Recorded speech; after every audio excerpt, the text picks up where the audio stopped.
আসসালামু আলাইকুম। শামসুল ইসলাম আপনাদের সবাইকে সাদর আমন্ত্রণ জানাচ্ছি আজকের ভিডিও আলোচনায়।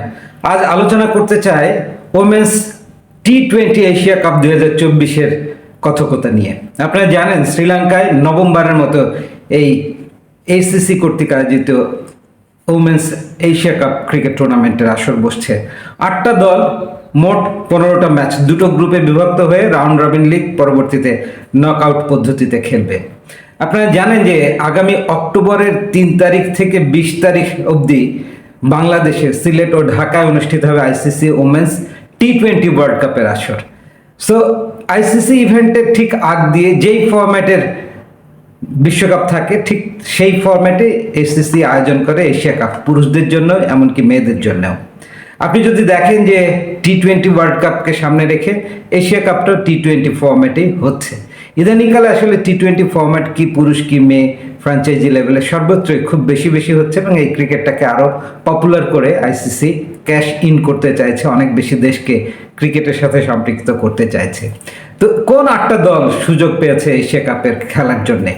এই গ্রুপে রয়েছে 7বারের চ্যাম্পিয়ন ইন্ডিয়া, অন্যতম সেরা ও শক্তিশালী দল এই মেয়েদের এশিয়া কাপের আসরে। এরপরে আছে পাকিস্তান, নেপাল এবং ইউনাইটেড আরব এমিরেটস। বি গ্রুপে রয়েছে বাংলাদেশ, মালয়েশিয়া, শ্রীলঙ্কা এবং থাইল্যান্ড। সো বি গ্রুপের যে বাংলাদেশ, তারা কিন্তু এশিয়া কাপে একবারই শিরোপা জিতেছে, সেটাও ভারতকে হারিয়ে ফাইনালে মালয়েশিয়ার মাটিতে 2018 সালে। একটা লো স্কোরিং থ্রিলার জিতেছিল বাংলাদেশ, সালমা সুলতানার নেতৃত্বে 112 রান টপকে ভারতের বিরুদ্ধে 3 উইকেটের জয় ছিল এবং প্রথমবারের মতো বৈশ্বিক কোনো ক্রিকেট থেকে ট্রফি এসেছিল বাংলার ঘরে এবং সেই ঔজ্জ্বল্য ছড়িয়েছিলেন আমাদের মেয়েরাই, প্রথম সাকসেস এনে দিয়েছেন। পুরুষ বিভাগ থেকে এখনো এশিয়া কাপ আমরা জিততে পারিনি, ওয়ার্ল্ড কাপ তো দূরের কথা, চ্যাম্পিয়ন্স ট্রফি দূরের কথা। সো এই মেয়েদেরকে ঘিরে বড় স্বপ্ন আমাদের।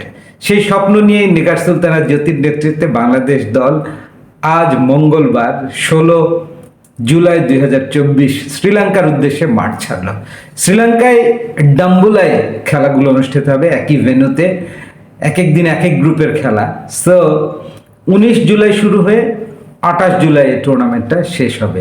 গ্রুপ পর্ব পর্যন্ত ম্যাচগুলো চলবে 24 তারিখ পর্যন্ত, এরপর একদিন বিরতি দিয়ে 26 তারিখে আপনি দেখেন যে দুটো সেমিফাইনালই অনুষ্ঠিত হয়ে যাবে সকাল বিকেল। এরপরে ফাইনালটা রাখা হয়েছে একদিন বিরতি দিয়ে 28 জুলাই 2024।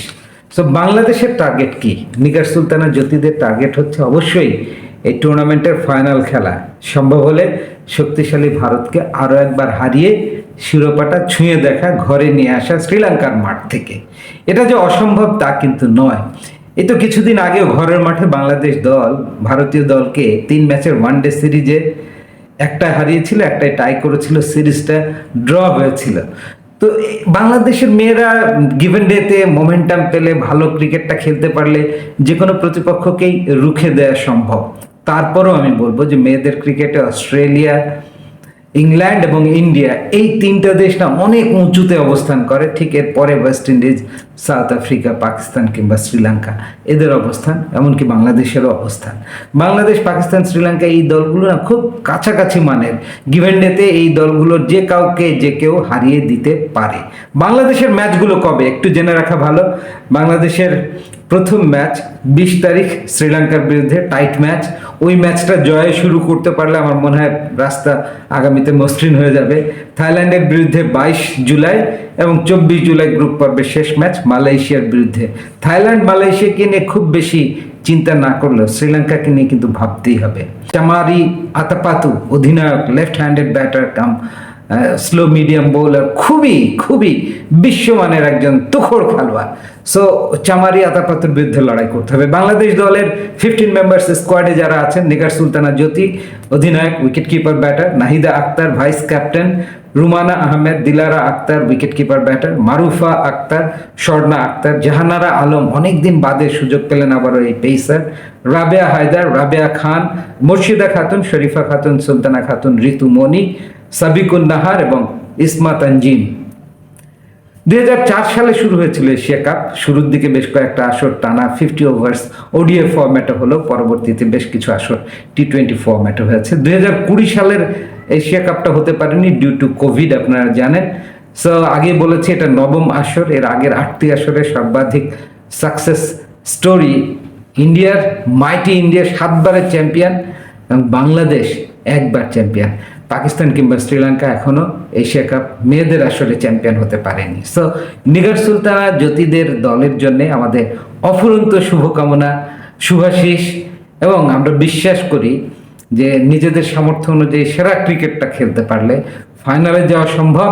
ভিডিওটি ভালো লাগলে অবশ্যই আপনারা শেয়ার করবেন, আমাদের মেয়েদের ক্রিকেটকেও ইকুয়ালি সাপোর্ট করুন পুরুষদের মতো, বিকজ এরাই বিশ্ব ক্রিকেট মঞ্চ থেকে এশিয়া কাপের ট্রফি প্রথমবার কোনো বৈশ্বিক ট্রফি নিয়ে এসেছিল। সো এদেরকে আমরা ব্যাক আপ করি, আর নিশ্চয়ই তারা হতাশ করবে না।